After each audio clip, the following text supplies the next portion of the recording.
let's go over my TBR for May. I have a couple books in here that I'm not quite positive on, but like they've been on my TBR for a really long time, so I'm happy that I'm finally going to get to them.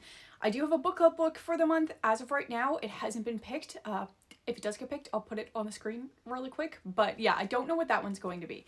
And then getting into the books that I picked with prompts or like that were my non-negotiables for the month.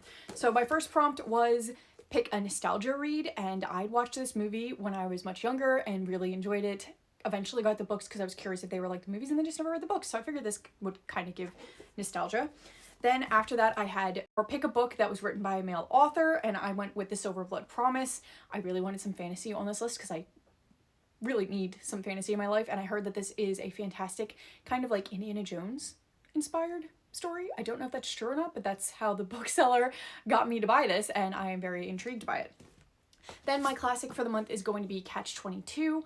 I've heard good things about this, mainly from my boyfriend. He's really been wanting me to read this, so I'm kind of excited about it, but a little bit nervous because I also heard that I think this is like his only successful book, so we'll see if I end up enjoying it or not. Then my Agatha Christie for the month is going to be Ordeal by Innocence.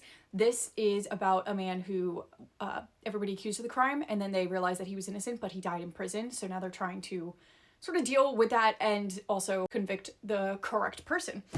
Then I had pick a book by my favorite author. I have a ton of favorite authors, but a lot of them I don't have any of like their backlist currently on my physical TBR, or I read like their newest releases. So I actually ended up picking Elsie Silver, The Front Runner, just because this is one that I actually had on my physical TBR. This is from her first series, the Gold Rush Ranch series. It's the only one that I haven't read from her. So like I feel like I need to read this before her next series is officially started. So I'm very excited to have a little bit of cowboy romance in my life.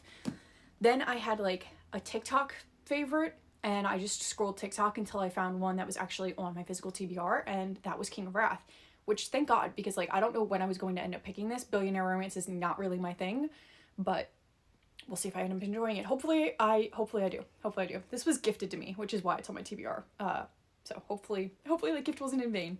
Then we had like close my eyes and pick. So I pulled out my little notebook that has all of my physical TBR on it.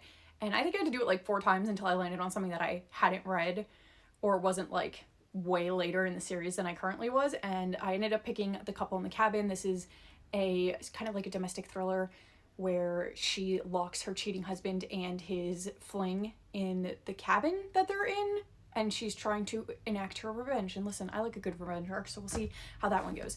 Then I had pick a yellow cover, and I picked Buzzkill.